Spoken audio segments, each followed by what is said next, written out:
شوہر اور بیوی چوری پر تقریر کر رہے تھے۔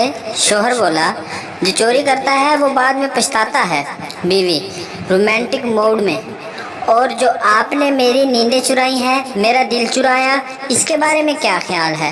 شوہر، بکواس تو کر رہا ہوں، وہ بعد میں پچھتاتا ہے۔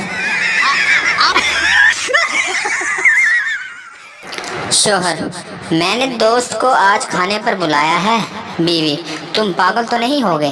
پورے گھر میں گند پڑا ہے، برتن بھی دھونے والے ہیں، اور میں اب کچھ بھی پکا نہیں سکتی۔ شوہر، یہ سب دکھانے کے لیے ہی تو بلا رہا ہوں، کیونکہ وہ بیوقوف شادی کرنے کا سوچ رہا ہے۔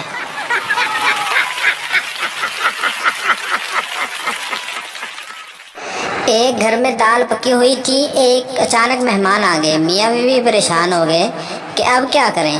بیوی، میں مہمانوں کے پاس بیٹھتی ہوں، تم کچن میں کوئی چیز گرا دینا، میں پوچھوں گی کیا گرا، تم کہنا قورمہ گر گیا، پھر میں کہوں گی اچھا چلو بریانی لے آؤ، تم پھر کوئی چیز گرا دینا، میں پوچھوں گی کیا گرایا ہے، تم کہنا بریانی بھی گر گئی، تب میں کہوں گی اچھا چلو دال ہی لے آؤ۔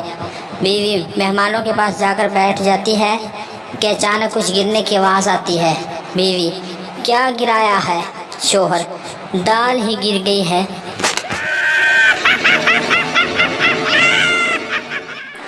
میاں بیوی آرٹ گیلری میں گئے۔ وہاں شوہر نے ایک پینٹنگ دیکھی جس میں لڑکی کے جسم پر صرف درخت کے پتے تھے۔ شوہر کھڑا اسے غور سے دیکھنے لگا۔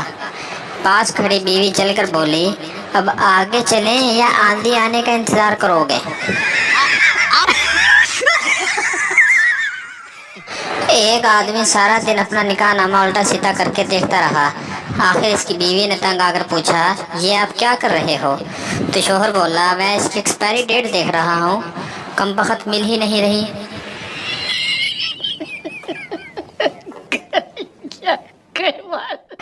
تھانے دار، اوئے بیوی تو تیرے پڑوسی کی غائب ہوئی ہے اور رپورٹ تو لکھوانے آیا ہے، کیوں؟ کیا چکر ہے تیرا اس کے ساتھ؟ جناب، چکر وکر نہیں ہے، پڑوسی کی خوشی دیکھی نہیں جا رہی تھی مجھ سے، 3 دن ہو گئے ہیں روز پارٹی پہ پارٹی دیے جا رہا ہے۔ کیا آپ بتا سکتے ہیں سال میں 1 بار، مہینے میں 2 بار، ہفتے میں 4 بار، دن میں 12 بار کیا آتا ہے؟